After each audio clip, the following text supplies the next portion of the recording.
Dans cette édition, des jeunes Ardennais qui consacrent une partie de leurs vacances à nettoyer les bords de la Meuse. Les triporteurs qui sont de plus en plus présents dans les grandes villes pour les livraisons, mais aussi pour rendre des services comme vendre des boissons ou des repas. Mais voici pour commencer des jeunes Australiens de 2016 venus du bout du monde rendre hommage à d'autres jeunes Australiens. Ceux-là, de 1916, étaient venus trouver la mort dans le Pas-de-Calais lors de la bataille de Fromelles. Deux jeunes Australiens en visite dans la coupole d'Elfaux. L'histoire comme première approche pour découvrir la région. Une histoire dont ces collégiens sont imprégnés dès leur tout jeune âge.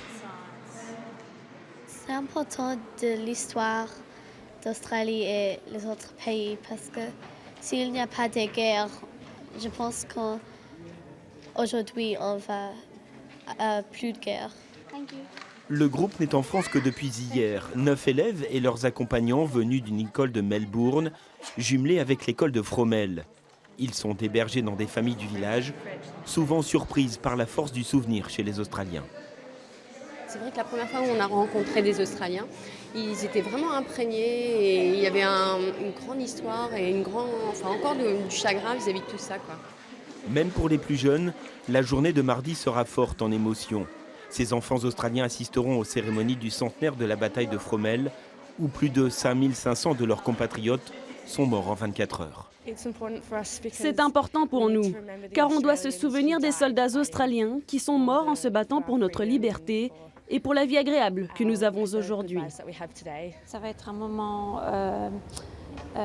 très sincère et très sombre, mais aussi ça me fait penser au futur de nos jeunes et le fait qu'on peut faire ça ensemble pour nous, certainement à Camberwell, c'est très important.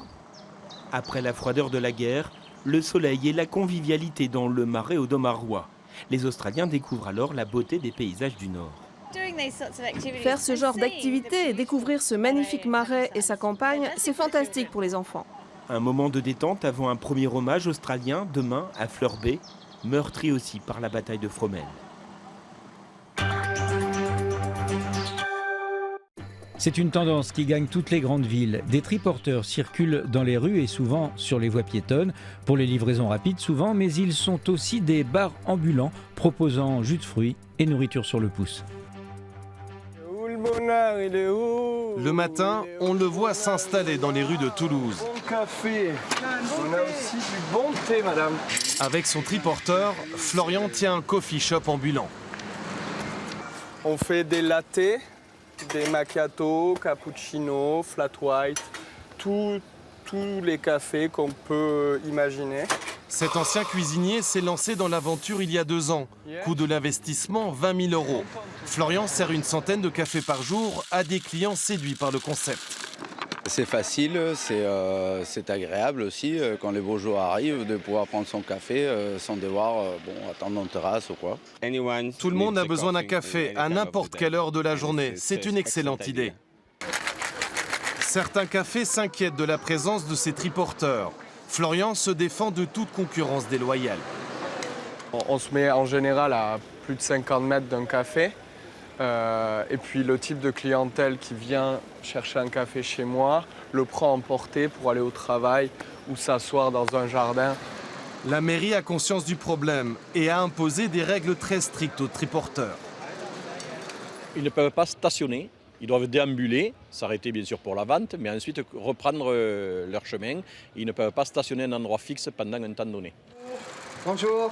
Certains se sont aussi lancés dans le service à la personne. Depuis 3 ans, Camille Chalin répare des vélos à domicile.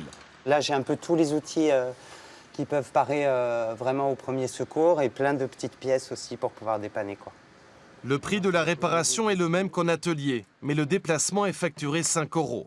Ancien réparateur de vélos, Camille privilégie désormais le contact humain. Je désosse des vélos, je récupère des pièces.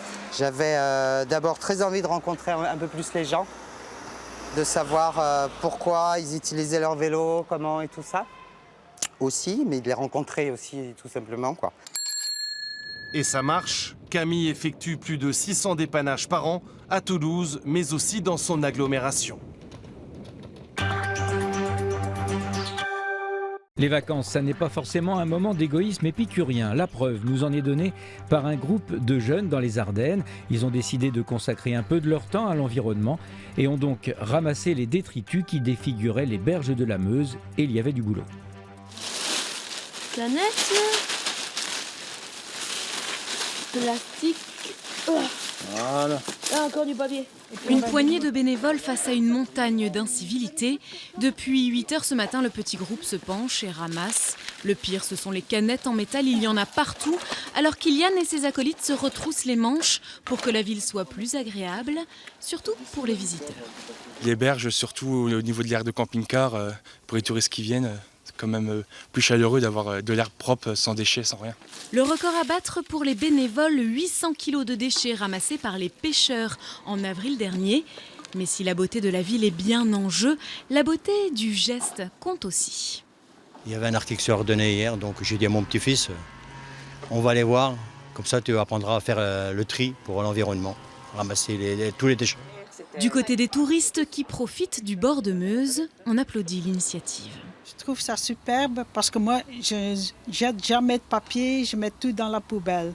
Je ne vais rien jeter par terre parce que j'en ai marre des personnes qui font ça. Je dis que c'est une bonne opération, ça va initier les jeunes à prendre soin de la nature, mais il serait plus évident maintenant d'apprendre à l'école à enseigner les enfants à ne pas salir les berges, comme ça on n'aurait pas à les nettoyer. Ce serait une bonne chose.